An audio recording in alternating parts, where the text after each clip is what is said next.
মানুষ মরে যাওয়ার পরেও যে 7টা জিনিস তার কবরে পৌঁছায়, তার মধ্যে একটা হচ্ছে মসজিদান বানাহু, সে যে মসজিদ বানিয়ে গিয়েছে ওই মসজিদের সওয়াব। সুবহানাল্লাহ পড়ে। আপনি টাকা দিয়ে মসজিদ বানিয়ে দিলেন, ওই মসজিদে মুসল্লিরা নামাজ পড়ে, রোজাদাররা এসে ওখানে ইফতার খায়, তাহাজ্জুদ আদায়কারীরা তাহাজ্জুদ পড়ে, তাদের সওয়াবের কমতি হবে না, কিন্তু তাদের সওয়াবের একটা পার্সেন্টেজ সওয়াব যে ব্যক্তি মসজিদ বানালো তার আমলনামায় আল্লাহ ঢুকিয়ে দেয়। এজন্য বেশি বেশি মসজিদ বানাতে রাজি আছেন তো? আল্লাহর হাবিব সাল্লাল্লাহু আলাইহি ওয়াসাল্লাম বললেন, সাবআতুন ইউযিল্লুহুমুল্লাহু ফি যিল্লিহি ইয়াওমা লা যিল্লা ইল্লা যিল্লু। 7 শ্রেণীর ব্যক্তিকে আল্লাহ তাআলা কিয়ামতের দিন আরশের নিচে ছায়া দিবে, যেদিন আল্লাহর আরশের ছায়া ছাড়া কোনো ছায়া পৃথিবীতে থাকবে না। সেই দিনটা কি এই দিনের মতো?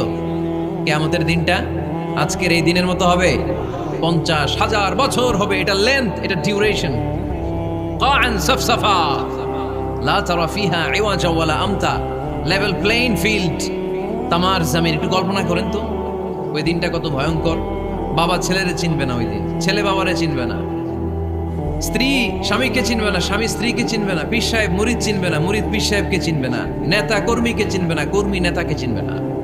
হায় হায়, ইয়া নাফসি বলে কাঁদবে। সূর্যটা মাথার কাছে চলে আসবে, সূর্যের তাপে মাথার মগজগুলো গলে গলে নাকের ছিদ্র আর কানের ছিদ্র দিয়ে টপ টপ করে বেয়ে বেয়ে পড়বে। তৃষ্ণায় মানুষগুলো পাগল পাড়া, জিহ্বাটা বের হয়ে নাভি পর্যন্ত ঝুলতে থাকবে। সেদিন সবাই পাগলের মতো ছুটতে থাকবে, কোনো ছায়া নাই আল্লাহর আরশের ছায়া ছাড়া। আল্লাহর হাবিব বললেন 7 শ্রেণীর ব্যক্তিকে আল্লাহ তাআলা আরশের নিচে ছায়া দিবেন। এর মধ্যে 1 শ্রেণীর ব্যক্তি রাজুলুন কলবুহু মুআল্লাকুন বিল মাসাজিদ, ওই ব্যক্তি যার হৃদয়টা সবসময় আল্লাহর মসজিদের সাথে লেগে থাকে। মসজিদের সাথে যার হৃদয় লেগে থাকে তাকে আরশের নিচে ছায়া দিবে কে? এজন্য মসজিদের সাথে যেন আমাদের হৃদয়গুলো লেগে থাকে। অনেকেই দেখবেন এত ভালো নামাজি, জোহর পরে টেনশন করে আসরটা কই পড়বো, আসর পরে চিন্তা করে মাগরিবের সময় আমি কোথায় থাকবো, মাগরিবের সময় টেনশন, ইস এশাটা হয়ে গেলেই তো শেষ। এরকম লোক আছে না নাই? এদেরকে সেই কঠিন ভয়াবহ দিনে আরশের নিচে ছায়া দিবে কে? তারপরে মসজিদ, আমাদের 4 নাম্বার পদ্ধতি মসজিদকে পরিচ্ছন্ন রাখা, মসজিদকে ঝাড়ু দেয়া। মসজিদকে যারা পরিষ্কার করে তাদের হৃদয়ের যন্ত্রণা দূর করে দেয় কে? সাইয়েদনা ইব্রাহিম আলাইহিস সালাম এবং ইসমাঈল আলাইহিস সালামকে আল্লাহ তাআলা আদেশ করেছেন, তাহহিরা বাইতিয়া লিত-তাইফিনা ওয়াল আকিফিনা ওয়ার রুকআই সুজুদ। হে ইব্রাহিম, ইসমাঈল, বাপ বেটা দুইজন মিলে মসজিদ ঝাড়ু দাও। কি ঝাড়ু দাও? মসজিদেরি ঝাড়ু বড়দার ও কামারে হাত, শোনো আমারে মুনাজাত। পড়েন, শোনো শোনো ইয়া ইলাহি আমারে মুনাজাত, শোনো আমারে মুনাজাত। পড়েন আমিন। মসজিদ ঝাড়ু দেওয়া মসজিদ আমাদের অন্তর্ভুক্ত। আপনারা কেউ কোনোদিন মসজিদ ঝাড়ু দিয়েছেন নাকি? কে কে দিয়েছেন দেখি? সবাই সবাই মসজিদের খাদেম? মাশাআল্লাহ। আমিও দিছি মসজিদ ঝাড়ু, অনেক দিছি। মাশাআল্লাহ, আল্লাহ তুমি কবুল করো। যাদের হৃদয়ে বড় জ্বালা, ফ্যামিলিতে সুখ নাই, শান্তি নাই, তারা হৃদয়ে প্রশান্তি আনতে চাইলে এতিমখানায় যাবেন, এতিমের মাথায় হাত বুলিয়ে দিবেন, এতিমের মুখে খাবার তুলে দিবেন। আপনার হৃদয়টারে নরম করে দিবে কে? আল্লাহর ঘর মসজিদে যাবেন, নিজ হাতে মসজিদটারে একটু পরিষ্কার করে দিবেন, আপনার জীবনটারে উজালা করে দিবে কে? তাহলে এগুলো করার মাধ্যমে আমরা মসজিদের আবাদ করতে চাই। আমরা মসজিদের আবাদকারী হতে চাই কি চাই না? আল্লাহর ঘর মসজিদ আবাদ করার মতো শ্রেষ্ঠ কাজ পৃথিবীতে হতে পারে না। এই মসজিদের কিছু আদব আছে, আল্লাহ রাসূল সাল্লাল্লাহু আলাইহি ওয়াসাল্লাম বলেছেন এই আদবগুলো মেনটেন করে যেন আল্লাহর ঘর মসজিদের সাথে আমরা ব্যবহার করি। মসজিদের 1 নম্বর আদব হচ্ছে মসজিদে ওযুর সাথে প্রবেশ করা। কিসের সাথে? ওযু করে পরিচ্ছন্ন হয়ে মসজিদে প্রবেশ করা। এজন্য অপবিত্র অবস্থায়, গোসল ফরজ, এরকম অবস্থায় মসজিদে ঢোকা যাবে? কথা বলেন, ঢোকা যায়? যেই নারীদের মাসিক চলতেছে, মেনস্ট্রুয়েশনাল পিরিয়ড চলতেছে, ওই নারীদের পক্ষে মসজিদে ঢোকা জায়েজ আছে? নাই। তাহলে এটা হলো 1 নম্বর আদব। মসজিদে ঢোকার সময় কি করে ঢুকবো? ওযু করে। আওয়াজ করে বলেন, কি করে ঢুকবো? ওযু করে। 2 নম্বর আদব হচ্ছে মসজিদে যাওয়ার সময় সবচেয়ে ভালো জামাটা পরে যাব, সবচেয়ে ভালো পাঞ্জাবিটা পরে যাব। জানতো আপনারা? না সবচেয়ে সিরাটা পরে যান? হ্যাঁ, অনেকের নামাজের জন্য একটা পুরান জামা আছে, সিরা পাড়া, এদিকে হাত উঠাইলে দেখতে দেখা যায়, আছে না নাই? সবচেয়ে সিরা পাড়াটা রাখে নামাজের জন্য, কপাল পড়া। আর সুন্নাতে খাতনার অনুষ্ঠানে গেলে মাশাআল্লাহ লেহেঙ্গা গায়ে দিয়ে যায়, আছে না নাই? না, আপনি ইবাদতের জন্য সবচেয়ে সুন্দর জামাটা রাখবেন, এজন্য রাব্বুল আলামিন বলেন, ইয়া বানি আদম খুযু যিনাতাকুম ইনদা কুল্লি মাসজিদ। ও বনি আদম, তুমি যখন আল্লাহর ঘর মসজিদে ঢুকবা, ও বনি আদম, তুমি যখন নামাজের মুসল্লায় দাঁড়াবা, তোমার সবচাইতে দামি, সবচাইতে সুন্দর জামাটা গায়ে দিয়ে তুমি নামাজে দাঁড়াও, ঠিক কি না? তাহলে এখন মসজিদে যাওয়ার সময় কি গায়ে দিয়ে যাবেন বলেন? খিতা করবাইন, হ্যাঁ মাশাআল্লাহ, হ্যাঁ সবচেয়ে ভালো কাপড়টা আয়রন করে পারফিউম মেখে তারপরে আমরা যাব। রাজি আছেন তো? 3 নাম্বার আযাব হচ্ছে মসজিদে ঢোকার সময় বাম পা দিয়ে ঢুকতে হয়। কোন পা? আরো জোরে। এদেরকে গুতা মারা লাগে, নাইলে আওয়াজ বাড়ে না। এরকম ভলিউম টাইট করতে হয়, ভলিউম হাই করলে আর করে পারে, এমনি বলতে চায় না। ঘটনা কি? হ্যাঁ, খায় নাই। বদরের যুদ্ধ হয়েছিল রমাদানে, কোনো সাহাবী খায় নাই, না খাইয়া একেবারে সাইজ করে দিছে কাফেরদেরকে। আমরা না খেলেও আমাদের হৃদয়ে ইমানি শক্তি আছে না নেই? এই তো বোঝা যাচ্ছে ইমানি শক্তি আছে। এতক্ষণ আছিল কই? তো মসজিদে ঢোকার সময় কোন পা দিয়ে? এগুলো মনে থাকে আমাদের, ভুলা যাই আমরা, খেয়াল থাকে না তো এগুলা। এত কিছু মনের মধ্যে রাখলে এগুলো মনে থাকবে কেমনে? মসজিদে ঢোকার সময় কোন পা? আরো জোরে। বেরোয়ার সময় কোন পা? মনে থাকবে। মসজিদে যখন ঢুকবেন ডান পা দিয়ে ঢুকবেন, আর দোয়া পড়বেন, আউযু বিল্লাহিল আযীম ওয়া বিওয়াজহিল কারীম ওয়া সুলতানিহিল কদীম মিনাশ শাইতানির রাজীম। বিষ্ণু ইসলাম বললেন, যে ব্যক্তি মসজিদে ঢোকার সময় এই দোয়াটা পড়বে, শয়তান আফসোস শুরু করে, সে বলে, হায় হায়, আজকের দিনের জন্য, সারা দিনের জন্য তো তুই আমার ওয়াসওয়াসা থেকে বেঁচে গেলি, আজকের সারা দিনের জন্য তোরে আমি হারালাম, আজকের সারাটা দিন আল্লাহর পক্ষ থেকে প্রোটেকশন নিয়ে তুই বেঁচে গেলি, আজকের জন্য যা, কালকে তোরে আমি ধরবো। এজন্য এই দোয়াটা পড়ার দরকার আছে না? আউযু বিল্লাহিল আযীম ওয়া বিওয়াজহিল কারীম ওয়া সুলতানিহিল কদীম মিনাশ শাইতানির রাজীম। 4টা বাক্যের দোয়া। মুখস্থ করতে কষ্ট হলে যে ইউটিউবে চলে যাবে আজকেই, ওখান থেকে শুনে আপনারা মুখস্থ করে নেবেন, এই দোয়াটা পড়বেন। তাহলে ওই দিনের জন্য শয়তানের ওয়াসওয়াসা, টেম্পটেশন, প্রভোকেশন থেকে আপনি আল্লাহ তাআলার প্রোটেকশনে চলে গেলেন। সুবহানাল্লাহ পড়েন। তারপর আল্লাহর হাবিব বললেন, ঢোকার আগে আমারে সালাম দাও। পড়বেন, আসসালামু আলাইকা আইয়ুহান নাবিয়্যু ওয়া রাহমাতুল্লাহি ওয়া বারাকাত। এই 2টা জিনিস যখন করে ফেললেন, তখন ডান পা দিয়ে পড়বেন, আল্লাহুম্মা ইফতাহ লি আবওয়াবা রাহমাতিক। সুবহানাল্লাহ পড়েন। আল্লাহুম্মা ইফতাহ লি, ও আল্লাহ আমার জন্য তুমি খুলে দাও আবওয়াবা রাহমাতিক, তোমার রহমতের দরজা। তার মানে মসজিদে ঢুকলে রহমত পাওয়া যায় কি যায় না? মসজিদে ঢুকলে পাওয়া যায় রহমত, মসজিদের বাইরে রহমতের কথা আল্লাহ বলে নাই। মসজিদের ভিতরে রহমত। কোথায় রহমত? কোথায়? মসজিদের ভিতরে রহমত আছে না? তার প্রমাণ, মসজিদে ঢুকলেই শান্তি লাগে কেমন জানি, আর ঘুমে ধরে। মসজিদে ঘুমাইছেন কারা কারা দেখি? সবাই ঘুমাইছেন? আরে আমি কত ঘুমাইছি। জুমার নামাজের সময় যে কি ঘুম আসে, আসে আসে, কমন পড়ছে, একেবারে কমন পড়ে গেছে। ঘুম আসে কারণ রহমত, রহমতের ঝিরি ঝিরি বাড়ি ধারা আল্লাহ তাআলা আরশের উপর থেকে নাজিল করতে থাকে।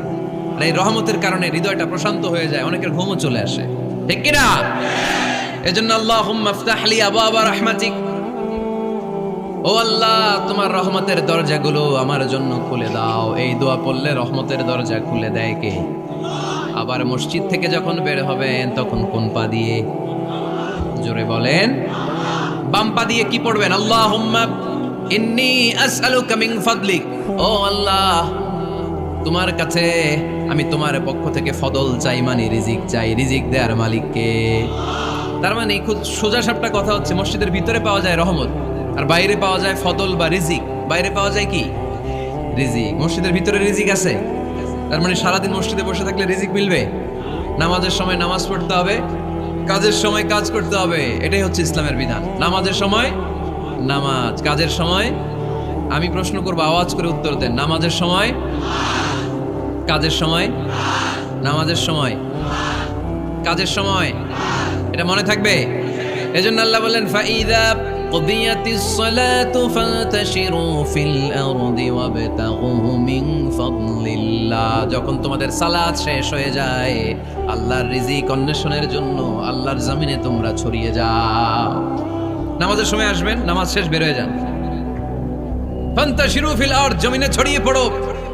নামাজ শেষ চেয়ারম্যান সাহেব চলে যাবে ইউনিয়ন পরিষদের ভেতরে, ছাত্ররা চলে যাবে হাই স্কুলে, মেম্বার অফ দ্য পার্লামেন্ট চলে যাবে সংসদে, সেনাবাহিনীর লোকেরা চলে যাবে ক্যান্টনমেন্টে, ব্যবসায়ীরা চলে যাবে তাদের বাজারে, সিএনজি ওয়ালারা সিএনজি নিয়ে ব্যবসা শুরু করবে, রাস্তায় নেমে যাবে, চিল্লায় বলেন ঠিক কিনা? এটাই ইসলামের বিধান। নামাজের সময় নামাজ, কাজের সময়। আচ্ছা, তাহলে প্রথম সুন্নাত পেলাম পবিত্র হয়ে ঢুকবো, ভালো জামা পরে ঢুকবো 2 নাম্বার। 3 নাম্বার ঢুকার সময় কোন পা, বের হওয়ার সময়। 4 নাম্বার মসজিদে ঢুকেই 2 রাকাত। মসজিদে ঢুকে কয় রাকাত পড়েন আপনারা? তাহিয়াতুল মসজিদ, মসজিদে আপনি ওয়েলকাম জানাবেন, ঢুকেই 2 রাকাত পড়বেন, ওযু করলেই 2 রাকাত। আল্লাহর হাবিব সাল্লাল্লাহু আলাইহি ওয়াসাল্লাম মসজিদে নববীতে জুমার খুতবা দিচ্ছেন। খুতবা চলাকালীন সময়ে এক সাহাবী এসে মসজিদের মধ্যে বসে পড়লেন। আল্লাহর হাবিব সাল্লাল্লাহু আলাইহি ওয়াসাল্লাম সাহাবীরে বললেন দাঁড়াও। সাহাবী দাঁড়ালেন। আল্লাহর নবী জিজ্ঞেস করলেন কেন বসে বললা 2 রাকাত পড়ছো নাকি? সাহাবী বলে পড়ি নাই। বিশ্বনবী বললেন তাহলে তাড়াতাড়ি 2 রাকাত নামাজ পড়ে বসে যাও। সুবহানাল্লাহ পড়ো। 2 রাকাত পড়ো নাই তো পড়ো, দাঁড়াও, তারপরে বসো। দেখেন খুতবা চলাকালীন সময়ে আমাদের খতিবরা কখনো খুতবা থামায়? কথা বুঝেন নাই? জুমার খুতবা আপনারা শুনেন না? খুতবা চলতেছে, ওই মুহূর্তে ইমাম সাহেবরা কখনো খুতবা থামায়? মাঝখানে কোনো ঝামেলা হলে থামায় না। প্রথম খুতবা শেষ, বসে, তারপরে দ্বিতীয় খুতবা। খুতবার মাঝখানে কোনো থামাথামি নাই। কিন্তু আল্লাহর হাবিব সাল্লাল্লাহু আলাইহি সাল্লাম কেমন খতিব ছিলেন দেখেন। আল্লাহর হাবিব সাল্লাল্লাহু আলাইহি সাল্লামের খুতবা দেওয়ার স্টাইল এন্ড অ্যাটিটিউড এবং আমাদের খুতবা দেওয়ার স্টাইল এন্ড অ্যাটিটিউড, আল্লাহ রাসূল সাল্লাল্লাহু আলাইহি সাল্লামেরটা কত প্রাণবন্ত ছিল। আল্লাহ রাসূল সাল্লাল্লাহু আলাইহি সাল্লাম সোসাইটি ওরিয়েন্টেড একজন পার্সোনালিটি ছিলেন, সমাজের মানুষ কেন্দ্রিক, খুব সামাজিক ছিলেন আল্লাহ রাসূল সাল্লাল্লাহু আলাইহি সাল্লাম। তিনি দেখলেন একজন বসে পড়ছে, উনি খুতবা থামায় দিলেন। জুমার খুতবা থামায় বললেন এই নামাজ পড়ছো না, পড়ো 2 রাকাত পড়ো। আবার খুতবা শুরু করলেন। সুবহানাল্লাহ পড়বেন না? একবার তিনি খুতবা দিচ্ছেন, দেখলেন আল্লাহ রাসূল সাল্লাল্লাহু আলাইহি ওয়াসাল্লামের 2 জন নাতি হাসান আর হুসাইন রাদিয়াল্লাহু তাআলা আনহুমা, ছোট্ট মানুষ, কাতারের ভিতরে ঢুকে কোন সাহাবী টুপি টান দেয়, কারো পাগড়ি ধরে টান দেয়, একজন এদিকে দৌড় দেয়, আরেকজন ওদিকে দৌড় দেয়। মসজিদে একটা ডিস্টার্ব হচ্ছে। আল্লাহর হাবিব সাল্লাল্লাহু আলাইহি ওয়াসাল্লাম খুতবা থামিয়ে দিলেন, মিম্বার থেকে নেমে আসলেন, 2 নাতিকে 2 হাতে ধরলেন, ধরে আস্তে করে জান্নাতের এই 2 সর্দারকে নিয়ে মিম্বারের উপরে দাঁড়ালেন। এই হাতে এই নাতি, ওই হাতে আরেক নাতি। এরপর দাঁড়িয়ে দাঁড়িয়ে তিনি বাকি খুতবা দিলেন। পড়েন সুবহানাল্লাহ। কত প্রাণবন্ত খুতবা। উনিও খুতবা দিতেন, আমরাও খুতবা দেই। আল্লাহর হাবিব সাল্লাল্লাহু আলাইহি ওয়াসাল্লাম খুতবা দিচ্ছেন। এক সাহাবী এসে বলল ইয়া রাসূলুল্লাহ, মদিনায় দুর্ভিক্ষ, বৃষ্টি নাই, আপনি বৃষ্টির দোয়া করেন। রাসূল সাল্লাল্লাহু আলাইহি ওয়াসাল্লাম খুতবা থামায় দিলেন, থামায় দিয়ে দোয়া শুরু করলেন। আল্লাহুম্মা আসকিনা গাইসান মুগীসান মারিআন মুরিআন নাফিআন গায়রা দার আজিলান গায়রা আজল। আল্লাহ উপকারী বৃষ্টি দেন, যে বৃষ্টিতে আমাদের ফসল জন্মাবে, সবুজ ঘাস লতা পাতা জন্মাবে, আমাদের গবাদি পশুর রিজিক বাড়বে, এরকম উপকারী বৃষ্টি আমাদেরকে দিয়ে মদিনাটারে ধন্য করে দেন। বৃষ্টি শুরু হলো। জুমাবার বৃষ্টি, শনি রবি সোম মঙ্গল বুধ বৃহস্পতি শুক্র, টানা 7 দিন বৃষ্টি। এবার বৃষ্টির চোটে মদিনায় বন্যা হয়ে গেছে। এতদিনের দুর্ভিক্ষ, এতদিনে কি? এখন বৃষ্টির বরকতে দোয়া করছে, বৃষ্টিতে এবার বন্যা। যেই সাহাবী বৃষ্টির জন্য দোয়া করতে বলেছিলেন, পরের জুমাবারের খুতবার সময় এসে ওই সাহাবী বলেন ইয়া রাসূলুল্লাহ, আবার খুতবার মাঝখানে ইয়া রাসূলুল্লাহ, আর বৃষ্টির দরকার নাই, আর দরকার নেই, এবার বৃষ্টি বন্ধের দোয়া করেন। আল্লাহর হাবিব সাল্লাল্লাহু আলাইহি ওয়াসাল্লাম খুতবা থামিয়ে আবার বন্ধের দোয়া, আল্লাহুম্মা হাওয়ালাইনা ওয়ালা আলাইনা, হে আল্লাহ আমাদের চারিদিকে দেন, মদিনাতে আর বৃষ্টির দরকার নাই। চিল্লায় পড়েন সুবহানাল্লাহ। এজন্য খতিব হবে এরকম প্রাণবন্ত খতিব। সমাজে কি চলে, কি ক্রাইসিস, কি সংকট, ইয়াংরা কোন সমস্যায় ভোগে, আমাদের রাজনৈতিক অঙ্গনে কি সমস্যা, আমাদের অর্থনৈতিক অঙ্গনে কি সমস্যা, আমাদের সামাজিক অঙ্গনে কি সমস্যা, আমাদের পরিবারগুলোর ভেতরে কি ঝামেলা, প্রত্যেকটা কথা মসজিদের মিম্বার থেকে আসার দরকার আছে না নাই? আল্লাহর হাবিব সাল্লাল্লাহু আলাইহি ওয়াসাল্লাম এভাবেই সমাজকে ঠিক করে দিতেন। 2 রাকাত মসজিদে ঢুকে আজকে থেকে আমরা পড়ব। মসজিদে ঢুকলেই কয় রাকাত মনে থাকবে না ভুলে যাবেন? তারপরে আল্লাহর হাবিব সাল্লাল্লাহু আলাইহি ওয়াসাল্লাম বলেছেন খবরদার কবরের উপর মসজিদ বানিও না। কবরস্থান একদিকে, মসজিদ আর একদিকে। কিন্তু বাংলাদেশে মসজিদের সাথে কবর মিলানো আছে না নাই? ছোট্ট একটা মসজিদ কিন্তু এত বড় বাবার কবর আছে না নাই? এগুলো করবেন না আপনি। আগে হবে মসজিদ, পরে কবরস্থান। যেমন মসজিদে নববী হয়েছে আগে, তারপরে বিশ্বনবীর কবর এখানে আছে না নাই? মসজিদে নববী প্রতিষ্ঠিত হয়েছে আগে, পরে বাকি কবরস্থান আছে না নাই? কিন্তু কোন আল্লাহর ওলির কবরস্থানের উপরে যদি মসজিদ বানান, তার উপর লানাত দিয়েছে কে? লাআনা রাসূলুল্লাহ আলাল ইয়াহুদ ওয়ান নাসারা ইত্তাখাযু কুবুর আমবিয়াইহিম মাসাজিদা। আল্লাহর রাসূলের লানত ইহুদি নাসারাদের উপর, কারণ ইহুদি আর নাসারাদের একটা খাসলাত, একটা বৈশিষ্ট্য ছিল, তারা তাদের নবীদের কবরের উপরে মসজিদ বানায় ফেলতো। এটা করা যাবে? এজন্য এলাকা এলাকায় এই ঝামেলা, কবর আর মসজিদ হবে আলাদা। আবার মসজিদের কেবলার দিকে যেন কবরস্থান না হয়, তাহলে শিরক হওয়ার সম্ভাবনা আছে না নাই? খুব সাবধান, আল্লাহ সব মাফ করে কিন্তু শিরক মাফ করে না, ঠিক কিনা? শিরক হচ্ছে মহাপাপ, সব পাপের বাপ। এজন্য আমরা সব করলেও শিরকের গুনাহ মুসলমান কখনো করতে পারে। এরপর আল্লাহর হাবিব বললেন, মসজিদকে পরিষ্কার পরিচ্ছন্ন রাখো, এটাও মসজিদের আদাব। মসজিদে আতর লাগিয়ে দেন, বাখুর জ্বালিয়ে দেন। আপনাদের এই এলাকার মধ্যে তো বাখুরের অভাব নাই, আগরের অভাব নাই, ঠিক কিনা? গতকাল প্রোগ্রাম ছিল কই? সুজানগর, আগরের রাজধানী। আগর চিনেননি আপনারা? হ্যাঁ, এই যে দেহনেল উদ পারফিউম, আপনাদের এই যে মাহতাব সাহেবের আল হারামাইন, এরপরে যে আজমল কোম্পানি, এও আপনাদের এই মৌলভীবাজার এলাকার। এরকম অনেক কোম্পানি আছে দুবাই ভিত্তিক, গোটা বিশ্বে ওনারা ব্র্যান্ডিং করেছে। এগুলোর র ম্যাটেরিয়াল, কাঁচামাল যায় হচ্ছে আপনাদের মৌলভীবাজার থেকে। সম্মানিত ভাইয়েরা, মসজিদ পরিষ্কার পরিচ্ছন্ন রাখবেন, এই বাখুর জ্বালাবেন, দেহনেল উদ এই পারফিউম গুলো ছড়িয়ে দিবেন।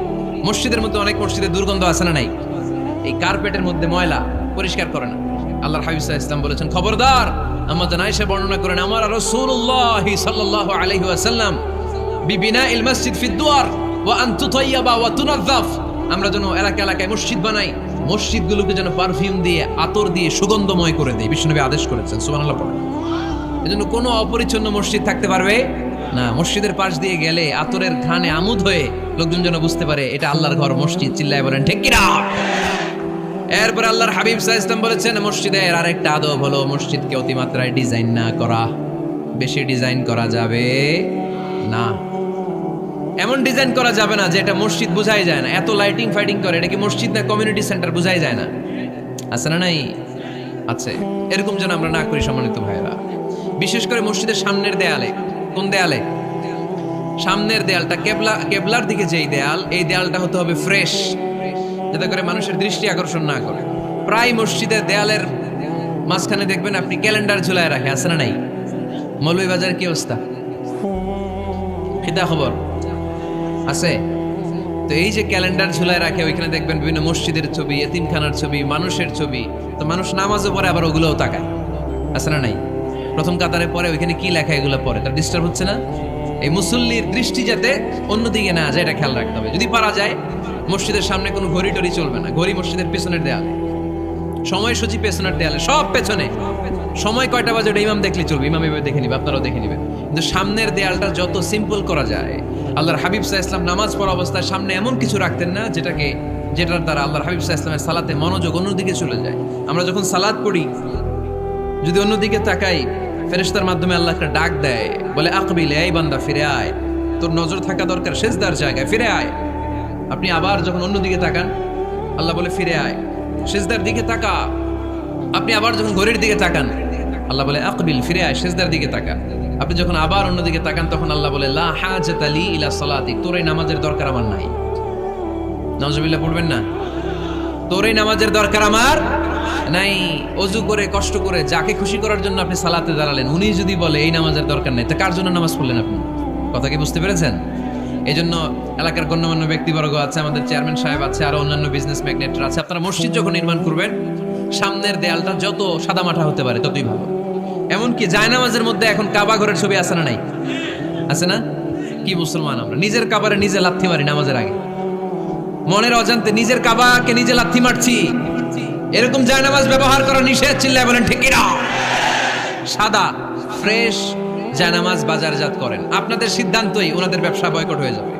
আপনারা যদি এখন থেকে মসজিদের মিনারা আর কাবা ঘরের যে প্রতিকৃতি বা ছবি, এরকম ছবি সম্বলিত জায়নামাজ কিনা বন্ধ করে দেন, এদের মার্কেট থাকবে? কথা বলেন। কালকে থেকে আমরা জায়নামাজ কেনার সময় ফ্রেশ জায়নামাজ কিনব। কোনো মসজিদ, কোনো মিনার, আমাদের কাবা ঘরের ছবি সম্বলিত কোনো জায়নামাজ কিনা যাবে? আওয়াজ করে বলেন, যাবে? যাবে না। এগুলো হচ্ছে মসজিদের আদাব, এগুলো রক্ষা করে মসজিদে ঢোকার দরকার আছে না নাই? তাহলে মসজিদ সবার। মসজিদ আল্লাহর হাবিব সাল্লাল্লাহু আলাইহি ওয়াসাল্লাম খ্রিস্টানদেরকে মসজিদে ঢুকতে দিয়েছেন, আর আমরা মুসলমান ভাইয়ের জন্য মসজিদে তালা ঝুলাই দেই, আছে না নাই? আল্লাহর হাবিব সাল্লাল্লাহু আলাইহি ওয়াসাল্লাম কোথাও গেলেই প্রথমে মসজিদ বানাতেন। কি বানাতেন? মসজিদ বানাতেন। মক্কা থেকে হিজরত করে মদিনায় আসলেন, কোবায় থাকলেন কয়েক সপ্তাহ। কোবা পল্লীতে তিনি মসজিদ বানালেন, মসজিদ কোবা। ওখানে প্রতি শনিবার কেউ যদি অজু করে ওখানে যে 2 রাকাত নামাজ পড়ে, একটা কবুল উমরার সওয়াব আল্লাহ তাআলা তার আমলনামায় দিয়ে দেয়। মসজিদে কোবা বানালেন। তারপরে মদিনায় এসে মসজিদে নববী বানালেন আল্লাহর হাবিব সাল্লাল্লাহু আলাইহি ওয়াসাল্লাম, মসজিদে নববী। এটা ছিল আল্লাহ রাসূল সাল্লাল্লাহু আলাইহি ওয়াসাল্লামের বৈশিষ্ট্য। কোথাও গেলেই তিনি মসজিদ বানাতেন। মসজিদে নববী, হায় রে, এখন তো কত সুন্দর মসজিদ আমরা দেখি, আমরা যে সালাত পড়ি। আল্লাহর হাবিব সাল্লাল্লাহু আলাইহি সাল্লামের সময় মসজিদে নববী কি এরকম ছিল? কথা বলেন। ফ্লোর ছিল বালুর ফ্লোর। কিসের ফ্লোর? আমাদের মসজিদের ফ্লোর কিসের? টাইলস। আর আল্লাহ রাসূল সাল্লাল্লাহু আলাইহি ওয়াসাল্লামের মসজিদে নববীর ফ্লোর কিসের? কথা বলে না। তো আওয়াজ করে উত্তর দেন না কেন? কষ্ট হচ্ছে? দুপুরে খাইছেন না সবাই? কেন খান নাই কেন? রোজা রাখছিলেন? হ্যাঁ, ফজর বাদে আইছি। আচ্ছা ঠিক আছে, ঠিক আছে। আচ্ছা আচ্ছা, সাউন্ড নাই, কথা শোনা যায় না? তো এটা শুনলা কেমনে? জিজ্ঞেস করলাম কথা শোনা যায় না, কয় না। তো এটা শুনলা কি করে? মানে অল্প শোনা যায়, তাই তো? একটু পরে আমার বিদায় ঘন্টা বাজবে, আমি চলে যাব। এই তোমরা ডিস্টার্ব করতে করতে আমার সময় শেষ। তোমরা ডিস্টার্ব করলে তোমাদের লস। আমি আমার টাইমের 1 মিনিটে বেশি যেতে পারবো না, কারণ এখানে আসরের সালাতের আজান শুরু হয়ে যাবে, এরপরে কোনো কথা নেই। আর বক্তব্য লম্বা করা এটা বেদাত। এই বেদাতকে আমি সুন্নাতের মধ্যে আনতে চাচ্ছি। একটা সময়ে একেবারে কমায় নিয়ে আসবো। এত প্রোগ্রামও আমি করতে চাই না। আমি ঘোষণা দিয়েছি আগামী বছরে সারা বাংলাদেশে আমার প্রোগ্রাম হবে 50টা। কয়টা? 50টা। এরপরের বছর 30টা, এরপরের বছর 20টা। বিভাগীয় প্রোগ্রাম করলেই চলবে আমার। এক এক বিভাগে যে 2 দিন 3 দিন খালাস। এত দরকার নেই, এত লম্বা চূড়ার বক্তব্যের দরকার নেই। আধা ঘন্টা চুপ করে শুনেন, কয়েকটা মেসেজ ড্রপ করি, take it with you to your home, then practice and apply in the society. নিয়ে যান, আমল করেন, সমাজের কাজে লাগান। সমাজটা আলোকিত করে দিবে কে? খুতাবুকুম তাবিলা সালাওয়াতুকুম কাসীরা। আল্লাহর হাবিব সাল্লাল্লাহু আলাইহি ওয়াসাল্লাম বললেন, কিয়ামতের একটা আলামত, কিয়ামতের আগে তোমাদের বক্তব্য হয়ে যাবে লম্বা, সালাত হয়ে যাবে খাটো। সালাতের পরে তাসবিহ পড়তে চায় না লোকজন, ব্যস্ত, মহা ব্যস্ত, সুপার বিজি। কোত্থেকে আসলে এই ব্যস্ততা? আপনি রবের সাথে মুনাজাত, না যাই উনাজি মুনাজাত, আপনার রবের সাথে একাকী নীরবে কথা বলতে মনে চায় না আপনার? এত তাড়াহুড়ো কিসের? ধীর স্থির হন, একটু স্থির হন, একটু মনোদৈহিক প্রশান্তি অর্জনের চেষ্টা করেন। সব সময় ব্যস্ত, ধাক্কাধাক্কি, উচ্ছৃঙ্খলা, এগুলো আমাদেরকে শেষ করে দিয়েছে। এজন্য লম্বা চূড়া বক্তব্য ঠিক না। বক্তব্য শুনতে আমাদের ভালো লাগে, আমল করতে ভালো লাগে না। বক্তব্যটা শেষেই সিগারেট ধরায়, আছে না নাই? মাহফিল শেষেই বিড়ি ধরায়, কয় চমৎকার ওয়াজ করছে হুজুরে। ওয়াজটা সেরকম হয়েছে, অনেক কণ্ঠ সুন্দর হুজুরের। এতদিন ইউটিউবে দেখছি, আজকে সরাসরি দেখাইছি। আছে না নাই? তো কি লাভ হয়েছে? লাভটা হয়েছে কি? এই যে মাহফিল শেষে বিড়িটা ধরাইলেন আর গেলেন, কোনো লাভ হয় নাই। এগুলো থেকে বেরিয়ে আসতে হবে। বছরের পর বছর আমাদেরকে শেখানো হয়েছে একভাবে। কেউ এই পরিবর্তনের আওয়াজ তোলে নাই। আওয়াজ আপনাকে তুলতে হবে। আওয়াজ তোলার জন্য এত মানুষ লাগে না, আপনি একাই যথেষ্ট। আপনি দাঁড়ান না সামনে, দেখবেন আপনার সামনে কেউ টিকে থাকতে পারবে না, ঠিক কিনা? কিন্তু আপনার শক্ত সিদ্ধান্ত লাগবে, পরিবর্তনের জন্য শক্ত মানসিকতা লাগবে, যে আমি পরিবর্তন করতে চাই। We have to change.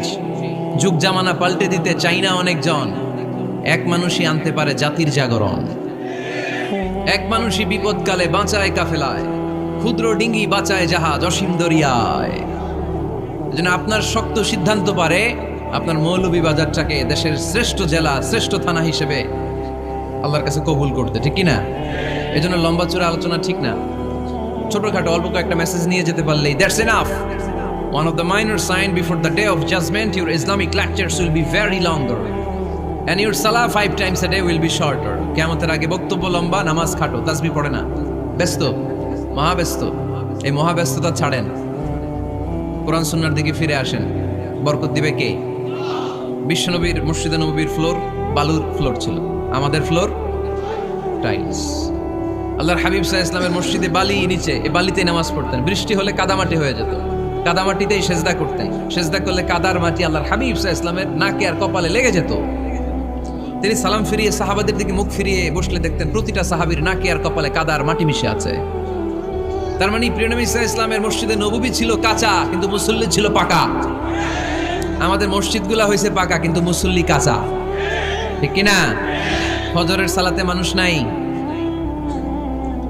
ইমাম সাহেব আছেন কে কে এলাকায়? দেখি ইমাম, মসজিদের ইমাম, মাশাআল্লাহ। আপনাদের এইখানে মসজিদে ফজরের নামাজে কয়েক কাতার হয়? 5 জন 6 জন? কেনে এত কম? খেনে হ্যাঁ আসে না, আসতে চায় না লোকজন। তো এই যে 5-6 জন ফজরের সালাতে, কল্পনা করতে পারেন ফজরের সালাতে এত কম লোক। ফাতেমা মাইক, আরো জোরে পড়তে হবে আলহামদুলিল্লাহ। ফজরের জামাতে লোক যায় না, এটা একটা মহামারী। যেদিন ফজরের জামাতের দৃশ্য আর জুমার নামাজের দৃশ্য একরকম হয়ে যাবে, ওই দিনই বাংলাদেশে ইসলাম কায়েম হয়ে যাবে। এখন স্লোগান তুলে বিপ্লব বিপ্লব, ইসলামী বিপ্লব। আর ফজরের সময় আমি কম্বলের ভিতরে, আছে না নাই? কোনো বিপ্লব হবে না। ফজরের নামাজ জামাতে পড়ুন, সকালটারে বরকতময় করে দিবে কে? আল্লাহর হাবিব সাল্লাল্লাহু আলাইহি ওয়াসাল্লামের মসজিদ ছিল সবার জন্য উন্মুক্ত, এখানে সবাই আসতে পারতো। এজন্য মসজিদ হবে সবার। আমরা মসজিদ